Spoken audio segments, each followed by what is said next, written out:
Hello everyone, welcome সিহরন। Damodar valley corporation বা DVC এর আন্ডারে কিছু ভ্যাকেন্সি পাবলিশড হয়েছে। বিভিন্ন প্যারামেডিক্যাল পোস্টে ভ্যাকেন্সি রয়েছে। সে পোস্ট নিয়ে আমরা আলোচনা করব। তার আগে আমরা একটু নোটিফিকেশনটি ফলো করে দিই। 19/6/2025 এটি পাবলিশড হয়েছে কলকাতা থেকে এবং ডিভিসির আন্ডারে রিক্রুটমেন্টই হবে। স্টাফ নার্সের জন্য যে ভ্যাকেন্সি আছে সেই নিয়ে আমরা বিস্তারিত আলোচনা করব। এছাড়াও আরও অনেক প্যারামেডিক্যাল পোস্ট রয়েছে। যেমন প্রথমে রয়েছে ফিজিওথেরাপিস্ট, এটা কন্ট্রাকচুয়াল পোস্ট। এখানে যতগুলো পোস্ট রয়েছে সবকটাই কন্ট্রাকচুয়াল পোস্ট, আপাতত 1 বছরের জন্য এবং ম্যাক্সিমাম আরও 2 বছর, অর্থাৎ টোটাল 3 বছরের জন্য রিক্রুটমেন্ট করা হতে পারে। সেরকমই কন্ট্যাক্ট এখানে রয়েছে। ফিজিওথেরাপিস্ট 5টি পোস্ট রয়েছে এবং ফার্মাসিস্ট এখানে টোটাল পোস্ট রয়েছে 13টি। জুনিয়র নার্সিং স্টাফ এখানে টোটাল ভ্যাকেন্সি রয়েছে 12টি, যার মধ্যে ইউআর বা আনরিজার্ভড রয়েছে 6টি, যেখানে এসসি এসটি ওবিসি জেনারেল প্রত্যেকে অ্যাপ্লিকেশন করতে পারবে। ওবিসি এনসিএল যাদের ওবিসি সার্টিফিকেট রয়েছে, নন ক্রিমি লেয়ারের যারা সার্টিফিকেট হোল্ডার তারা এখানে অ্যাপ্লিকেশন করতে পারবে ওবিসি হিসাবে। বাকি যারা ওবিসি সার্টিফিকেট রয়েছে কিন্তু নন ক্রিমি লেয়ারের সার্টিফিকেট নেই, তাদেরকে এখানে কিন্তু জেনারেল হিসাবে ট্রিট করা হবে। এসসি একটি ভ্যাকেন্সি রয়েছে রিজার্ভেশন, এসটির কোনো রিজার্ভেশন নেই। ইডব্লিউএস ক্যাটাগরির জন্য একটি রিজার্ভেশন রয়েছে। যেটা আমরা স্যালারির ক্ষেত্রে এখানে দেখতে পাচ্ছি, কন্ট্রাকচুয়াল পোস্টের 22,600 টাকা এটা স্যালারি রয়েছে। এরপর আমরা আরও কী কী ডিটেলস এখানে জানার প্রয়োজন রয়েছে, কবে থেকে অ্যাপ্লিকেশন হচ্ছে, কীভাবে অ্যাপ্লিকেশন করবে এবং কোন জায়গা থেকে কোন পোর্টাল থেকে অ্যাপ্লিকেশন করবে, সমস্ত কিছু এখানে জেনে নিচ্ছি। এলিজিবিলিটির ক্ষেত্রে এখানে কোনো এক্সপিরিয়েন্স ম্যান্ডেটরি করা হয়নি। কোনো এক্সপিরিয়েন্স না থাকলে তোমরা অ্যাপ্লিকেশন করতে পারবে। যাদের এখনও রেজাল্ট পাবলিশড হয়নি ফাইনাল ইয়ারের, তারাও এখানে অ্যাপ্লিকেশন করতে পারবে যদি অ্যাপ্লিকেশন করার যে লাস্ট ডেট তার আগে অ্যাপ্লিকেশন হয়েছে বা তাদের রেজাল্ট পাবলিশড হয়ে যায়, সেক্ষেত্রে অ্যাপ্লিকেশন করতে পারবে। এখন আপাতত যদি ফাইনাল রেজিস্ট্রেশন নাও থাকে, প্রফেশনাল রেজিস্ট্রেশন নাও থাকে, তাহলেও এখানে অ্যাপ্লিকেশন করা যাবে শুধুমাত্র ফাইনাল রেজাল্ট দিয়ে। যখন ভেরিফিকেশান হবে তখন যদি রেজিস্ট্রেশন থাকে, ফাইনাল হোক প্রফেশনাল হোক, তাহলে ভেরিফিকেশানও কমপ্লিট করা যাবে। এবার আমরা দেখে নিচ্ছি আরও কী কী এখানে উল্লেখ রয়েছে। এখানে নোটে যেটা বলা হয়েছে, the projected vacancies indicated above may increase or decrease depending upon the future requirement. যদি প্রয়োজন হয় এক্ষেত্রে ভ্যাকেন্সি বাড়তেও পারে কমতেও পারে, তবে যেটা এখানে উল্লেখ করা হয়েছে সেটা থাকার সম্ভাবনাটাই বেশি, তবে কমার সম্ভাবনা কিন্তু খুবই কম। এখানে নেক্সট যা আগে আমরা যেটা বললাম, আপাতত 1 বছরের জন্য কন্ট্রাকচুয়ালি রিক্রুট করা হচ্ছে এবং পরবর্তীকালে আরও 2 বছর, অর্থাৎ টোটাল 3 বছরের জন্য রিক্রুটমেন্ট আপাতত হচ্ছে, কারণ 1 বছর পরেই কিন্তু বের করে দেয় না। আপাতত টোটাল যে 3 বছরের কন্ট্রাকচুয়াল এনগেজমেন্ট সেটা কিন্তু থাকেই। কীভাবে অ্যাপ্লিকেশন করবে তার একটু এখানে ওয়েবসাইট দেওয়া রয়েছে www.dvc.gov.in। এই জায়গাতে গিয়ে অ্যাপ্লিকেশন করা যাবে। এছাড়াও অ্যাপ্লিকেশনের আরও প্রসেস রয়েছে, আমরা সেগুলো আরও দেখিয়ে দেওয়ার চেষ্টা করব। নেক্সট আমরা এখানে যেটা দেখার চেষ্টা করব, এলিজিবিলিটি বা এখানে কী কী যোগ্যতার প্রয়োজন রয়েছে। Junior nursing staff contractual, minimum যোগ্যতা চাওয়া হয়েছে হায়ার সেকেন্ডারি সায়েন্স। এখানে একটি কনফিউশন থাকছে অনেকেরই, কারণ হায়ার সেকেন্ডারি পাস, তার সাথে এখানে ব্র্যাকেটের মধ্যে উল্লেখ রয়েছে science or equivalent with diploma in GNM, যেটা ডব্লিউবিএনসি হোক আইএনসি হোক, অর্থাৎ স্টেট বা সেন্ট্রালের যে কোনো নার্সিং ইনস্টিটিউট থেকে পাস আউট হলেই হবে। এবং এখানে যেটা উল্লেখ রয়েছে এইচএস পাস হতে হবে, সায়েন্স বা এর সমযোগ্যতা সম্পন্ন কোনো একটি কোর্স। সেক্ষেত্রে আমাদের কিছুটা অনেকের কনফিউশন থাকতে পারে। কনফিউশন দূর করার জন্য এনারা কিছু কন্ট্যাক্ট নাম্বার দিয়েছেন বা ইমেল অ্যাকাউন্ট দিয়েছেন, সেক্ষেত্রে কেউ মেল করতে পারে। আমরা পরবর্তীকালে অবশ্যই এটা জানার চেষ্টা করব। এখানে যারা higher secondary pass, GNM pass, তাদের যদি সায়েন্স না থাকে বা যারা আর্টস, কমার্স বা ভোকেশনাল থেকে এসেছে, তারা এখানে অ্যাপ্লিকেশন করতে পারবে কিনা। নেক্সট আমাদের যেটা রয়েছে, আরও একটি পোস্ট রয়েছে জুনিয়র মাল্টিপারপাস হেলথ ওয়ার্কার। এই পোস্টের জন্য চাইলেও কেউ অ্যাপ্লিকেশন করতে পারো যদি এলিজিবিলিটির সাথে ম্যাচ করে। ম্যাক্সিমাম বয়স 62 বছর পর্যন্ত এখানে যারা ক্যান্ডিডেট অ্যাপ্লিকেশন করতে পারবে। পিরিয়ড অফ এনগেজমেন্ট যেটা আমরা বললাম, the appointment initially will be for 1 ইয়ার, আপাতত 1 বছরের জন্য। ম্যাক্সিমাম এক্সটেন্ডেড ফর অ্যানাদার 2 ইয়ার, আরও পরবর্তী যে 2 বছর, অর্থাৎ টোটাল 3 বছরে কিন্তু হচ্ছে। ট্রাভেল অ্যালাউয়েন্স যেটা যারা জয়েনিং করছে তাদেরকে দেওয়া হবে। ইন্টারভিউয়ের সময় কোনো ট্রাভেল অ্যালাউয়েন্স দেওয়া হচ্ছে না, কিন্তু জয়েনিংয়ের পর যদি যাতায়াতের ক্ষেত্রে কোনো ট্রাভেলস কিছু থাকে, মাধ্যম যদি থাকে, সেক্ষেত্রে সেই অ্যালাউয়েন্স কিন্তু এখানে দেওয়া হবে, সেরকমই উল্লেখ এখানে রয়েছে। অ্যাকোমোডেশন এইচআরএ কোনো দেওয়া হচ্ছে না, এফসিও কিছু দেওয়া হচ্ছে না, কারণ এখান থেকে অ্যাকোমোডেশন প্রোভাইড করার একটা সম্ভাবনা থাকছে। এনারা কিন্তু উল্লেখ করেই দিয়েছেন accommodation may be provided if available. Medical facility শুধুমাত্র যে ক্যান্ডিডেট, সেই ক্যান্ডিডেটকে এখানে মেডিকেল ফেসিলিটি দেওয়া হবে। সেটাও আবার ডিভিসের যে হসপিটাল রয়েছে সেই হসপিটালে অন্য কোনোভাবে যদি কোনো মেডিকেল ইস্যু থাকে বা অন্য কোনো জায়গায় যদি মেডিকেল এক্সপেন্ডিচার কিছু হয়ে থাকে, সেটা কিন্তু এখান থেকে বহন করা হবে না।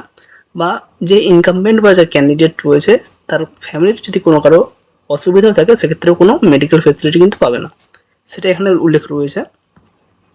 নেক্সট এখানে ছুটির কিছু ডিটেলস রয়েছে। 8টা সিএল রয়েছে, 2টো রেস্ট্রিক্টেড হলিডে এবং 10টা মেডিকেল ইলনেস, যেটা কমিউটেড লিভ, সেটা কিন্তু এখানে পাবে। নেক্সট আমাদের আরও যেটা সিলেকশন প্রসেস, মূল আমাদের বিষয় যেটা কীভাবে সিলেকশন হবে, এখানে উল্লেখ রয়েছে থ্রু ইন্টারভিউ আর স্কিল টেস্ট। ইন্টারভিউ অথবা স্কিল টেস্ট, যদি ক্যান্ডিডেটের সংখ্যা বেশি হয় সেক্ষেত্রে একটা স্কিল টেস্ট হতে পারে, নাহলে শুধুমাত্র ইন্টারভিউর মাধ্যমে এই রিক্রুটমেন্টই হবে।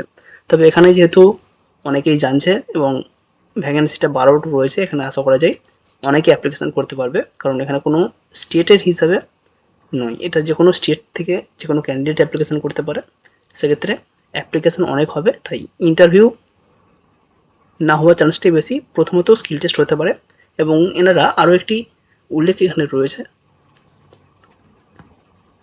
এনারা কিন্তু শর্ট লিস্টেড করার জন্য ক্যান্ডিডেটকে যে কোনো কারণ দেখিয়ে বের করার একটা চান্স বা সুযোগ এনারা নিতে পারেন, কারণ প্রথমেই বলে দিয়েছে উচ্চ মাধ্যমিকে সায়েন্স থাকতে হবে। সেক্ষেত্রে আমরা আরও কিছু দেখানোর চেষ্টা করব, যেখানে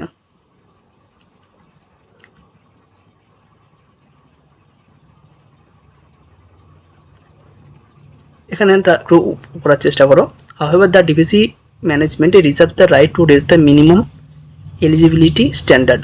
মিনিমাম এলিজিবিলিটি স্ট্যান্ডার্ড অর্থাৎ যেটা জিএনএম এবং এইচএস সায়েন্স, এটা যেটা উল্লেখ রেখেছেন সেটা কিন্তু ওনারা রেজ করতে পারেন, বা আরও কিছু এলিজিবিলিটি ক্রাইটেরিয়া এখানে রাখতে পারেন। হয়তো বলে দিল যে 1 বছর যাদের এক্সপিরিয়েন্স রয়েছে তাদেরকে অগ্রাধিকার দেওয়া হবে, কারণ একটাই, to restrict the number of candidate to be called for the interview আর স্কিল টেস্ট, যাতে ইন্টারভিউয়ে ক্যান্ডিডেটের সংখ্যা বা স্কিল টেস্টে ক্যান্ডিডেটের সংখ্যা কমানো যায়, সেক্ষেত্রে ওনারা কিন্তু বিভিন্ন ধরনের স্টেপ নিতে পারে। এবং যেহেতু ওনারা অলরেডি উল্লেখ করে দিয়েছেন উচ্চ মাধ্যমিকে সায়েন্স থাকতে হবে বা তার ইকুইভ্যালেন্ট, সেক্ষেত্রে ওনারা এটাকে কাজে লাগিয়ে অনেক ক্যান্ডিডেটকে কিন্তু প্রথমেই শর্ট লিস্টেড করতে পারেন। এই candidate can apply only 1 post, এখানে অনেকগুলো পোস্টের কথা আমরা দেখেছি, 8টা এখানে পোস্ট রয়েছে, তো একটা ক্যান্ডিডেট একটা পোস্টের জন্য অ্যাপ্লিকেশন করতে পারবে। নেক্সট আমরা সরাসরি চলে যাচ্ছি এখানে, যেটা আমরা আগেও বললাম, যাদের এখনও রেজাল্ট পাবলিশ হয়নি, ফাইনাল ইয়ারের রেজাল্ট এখনও পাবলিশ হয়নি, অ্যাপ্লিকেশন ক্লোজের যে ডেট রয়েছে 9/7/2025, তার আগে যদি রেজাল্ট পাবলিশ হয়ে যায় তাহলে তারা এখানে অ্যাপ্লিকেশান করতে পারবে। এবং যাদের এখন প্রফেশনাল ডিপ্লোমা সার্টিফিকেট বা ফাইনাল রেজিস্ট্রেশন সার্টিফিকেট নেই, তারা এখানে এখনও অ্যাপ্লিকেশান করতে পারবে, শুধুমাত্র যখন ইন্টারভিউ হবে বা স্কিল টেস্ট হবে তখন সেই ডকুমেন্টস নিয়ে প্রেজেন্ট থাকতে হবে। নেক্সট আমাদের যেটা আরও রয়েছে অনলাইন অ্যাপ্লিকেশান। অনলাইন অ্যাপ্লিকেশান করার জন্য কী কী লাগবে বা এখানে ডকুমেন্টস ভেরিফিকেশানের সময় কী কী লাগবে সেটা রয়েছে। অনলাইন অ্যাপ্লিকেশান ফর্ম, এগুলো আপাতত এখন দেখার প্রয়োজন নেই, তবে কেউ চাইলে এখানটা একটু খেয়াল করে নিতে পারো। নেক্সট আমরা চলে যাচ্ছি একদম অ্যাপ্লিকেশানের ডেট এবং কীভাবে অ্যাপ্লিকেশান করবে। Opening date of online application শুরু হচ্ছে 19/6/2025, 19শে জুন অ্যাপ্লিকেশান শুরু হয়ে গেছে। অ্যাপ্লিকেশান ক্লোজ ডেট রয়েছে 9/7/2025, 9 জুলাই 2025 অ্যাপ্লিকেশান শেষ হচ্ছে, এখানে সেরকমই ডেট উল্লেখ রয়েছে। এবং অ্যাপ্লিকেশান করতে পারবে www.dvc.gov.in, এই ওয়েবসাইটে গিয়ে অ্যাপ্লিকেশান করতে পারবে। যারা ইন্টারেস্টেড রয়েছে তারা অবশ্যই এই পোস্টের জন্য অ্যাপ্লিকেশান করতে পারো। ওয়েস্ট বেঙ্গলের যে ডিভিসি সেক্টর রয়েছে তার থেকে নোটিফিকেশানটি দেওয়া হয়েছে, এবং ডিভিসির যে কোনো জায়গাতেই পোস্টিং কিন্তু হতে পারে, সেরকম এনারা উল্লেখ করেছেন নোটিফিকেশানে। এখানে একটি হেল্প নম্বর রয়েছে 033-607-2532/39। যাক, এই যে এখানে নাম্বারটি দেওয়া রয়েছে, এই নাম্বারে কেউ কল করতে পারেন, অথবা এখানে একটি ইমেল আইডি দেওয়া রয়েছে, এই ইমেল আইডি থেকে যাবতীয় কনফিউশন সমস্ত কিন্তু দূর করা যেতে পারে। তো কারো যদি প্রয়োজন হয় পিডিএফটি একটু দেখে নেওয়ার চেষ্টা করো, এবং পিডিএফটি ডাউনলোড করার জন্য সরাসরি আমাদেরকে চলে আসতে হবে গুগলে এসে এখানে সার্চ করে নিতে পারি ডিভিসি সার্চ করে নিলে আমাদের প্রথমেই যে লিঙ্ক এসেছে এইখানে আমাদেরকে ক্লিক করে নিতে হবে। এখানে ক্লিক করার পর প্রথম যে পেজটি ওপেন হবে এই হচ্ছে আমাদের ডিভিসির প্রথম পেজ, হোম পেজ। এখানে আমরা অনেক মেনু দেখতে পাচ্ছি, home, about us, business, consumer, procurement এবং এখানে কেরিয়ার রয়েছে। এই কেরিয়ারের আমাদেরকে ক্লিক করতে হবে। এখানে কার্সর নিয়ে আসলে এখানে রিক্রুটমেন্ট থেকে রিক্রুটমেন্ট নোটিশ, এই রিক্রুটমেন্ট নোটিশে আমরা এখানে ক্লিক করে নেব। এখানে একটি পপআপ ফ্ল্যাশ এসেছে, তো সেটা আমরা এখানে সরিয়ে দিলাম। Recruitment notice for engagement of paramedical staff on contractual basis.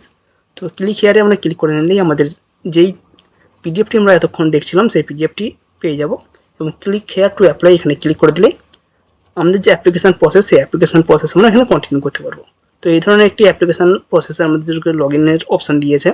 সরাসরি আমাদের এখানে কিছু করার নেই, আমরা নিচে click here for new registration এখানে ক্লিক করে নেব। এখানে ক্লিক করার পর নিউ অ্যাপ্লিক্যান্ট রেজিস্টার হেয়ার, তো এখানে নাম, email address, mobile number, password দিয়ে আমাদেরকে এখানে নতুনভাবে একটি আইডি ক্রিয়েট করতে হচ্ছে এবং এই আইডি ক্রিয়েট করার পর যাবতীয় প্রসেস রয়েছে সেই প্রসেস থেকে আমরা অ্যাপ্লিকেশান করতে পারবো। কারো যদি প্রয়োজন হয় এই ওয়েবসাইটে গিয়ে আগে পিডিএফটি দেখে নেবে, তারপর এখানে অ্যাপ্লিকেশান করে নিতে পারো। Thank you.